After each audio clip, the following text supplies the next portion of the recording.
Ketua Dewan Komisioner Otoritas Jasa Keuangan, Mahendra Siregar, punya pandangan sendiri soal warga negara Indonesia yang terlibat dalam praktik penipuan digital di Kamboja dan Filipina.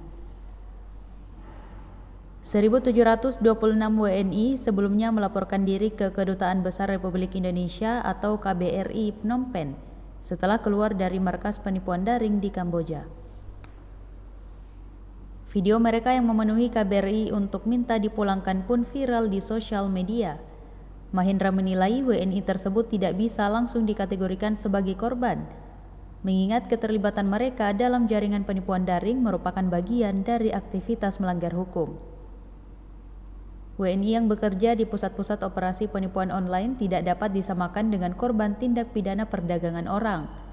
Pasalnya, mereka terlibat secara aktif dalam menjalankan skema kejahatan digital yang merugikan banyak pihak. Para WNI tersebut menjadi bagian dari sistem yang secara terstruktur menjalankan penipuan, mendukung langsung operasional scamming yang dijalankan sindikat lintas negara. Meski demikian, status korban tetap dimungkinkan apabila dapat dibuktikan adanya unsur penipuan atau pemaksaan sejak awal keberangkatan ke luar negeri. Tanpa unsur tersebut, keterlibatan dalam praktik scam tetap dipandang sebagai tindakan kriminal. Ia menyinggung penanganan terhadap warga negara Cina yang terlibat kasus serupa di Kamboja. Para pelaku dipulangkan ke negara asalnya melalui mekanisme ekstradisi untuk menjalani proses hukum. Menurut Mahendra, pendekatan tersebut menegaskan bahwa pelaku penipuan online diperlakukan sebagai kriminal, bukan sebagai korban. Melonjaknya WNI yang minta dipulangkan, Perdana Menteri Kamboja Hun Manet menginstruksikan pemberantasan sindikat penipuan daring di seluruh wilayah Kamboja. Instruksi itu diikuti dengan penangkapan para mastermind sindikat di berbagai daerah. Kondisi itu membuat jaringan penipuan membubarkan diri dan membiarkan para pekerjanya keluar. Ya, tolonglah bantu warga-warga Indonesia ini untuk pulang, Pak. Udah 3 hari kami nggak makan, Pak. Udah berapa hari kami luntang-lantung di sini, Pak. Kami cuma menganggarkan apa yang mau dianggarkan lagi, makan udah nggak bisa. Inilah sekarang kami di sini nih, Pak. Duit udah nggak punya. Nah, inilah, Pak, yang kami rasakan di sini, Pak. Tolong dibantu, Pak, ya. Dari Kamboja, Bu Anis ya. Kalau saya agak kurang sepakat sepenuhnya mereka dianggap sebagai korban dari perdagangan orang atau manusia. Mereka ini scammer. Jadi mereka ini kriminal. Ya, tapi mereka menjadi bagian yang melakukan operasi untuk scamming. Kalau mesti dibuktikan. Nah, tetapi kalau orang-orang yang serupa itu dikembalikan ke China, namanya ekstradisi. Bukan pemulangan, ekstradisi.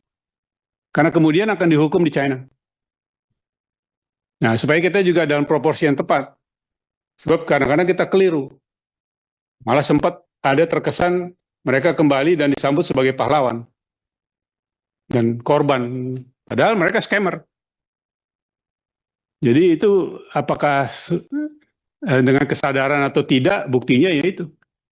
Ya. Ya, itu bagian dari operasi di sananya, tapi apa yang mereka lakukan sebagai pekerjaan adalah itu. Jadi ini mohon juga dalam perspektif yang, tapi memang tidak bisa dihukum tanpa proses peradilan dan sebagainya. Tapi keberadaan mereka di sana adalah demikian. Ini sekedar perspektif untuk bisa melihat kondisi dengan lebih jelas. Kalau pekerja migran yang ditipu, nah itu korban. Nah, kalau itu kami bekerja sama dengan pihak BPPMI ya, BP2PMI dan Kemenaker. Nah, itu melakukan juga sama sosialisasi literasi, tapi dengan fokus para pekerja migran, bahkan pada saat mereka sebelum berangkat. Bukan hanya pada saat mereka sudah di sana, sebelum berangkat. Dan sebaliknya kami dengan literasi edukasi mendorong mereka untuk memanfaatkan gaji, upah yang diterima sana untuk masuk kepada kegiatan keuangan yang memang sebaiknya mereka lakukan justru pada saat ada income yang berlebih, masuk ke dalam tabungan, masuk ke dalam deposito, masuk ke dalam investasi yang real dan seterusnya.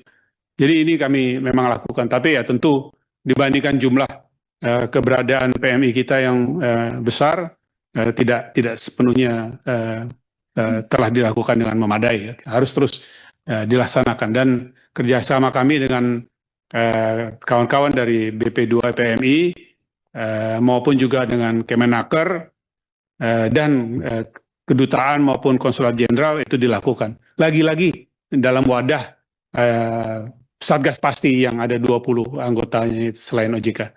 Demikian dari kami, sementara kami mohon perkenan untuk bisa mengundang kembali Bu Kiki.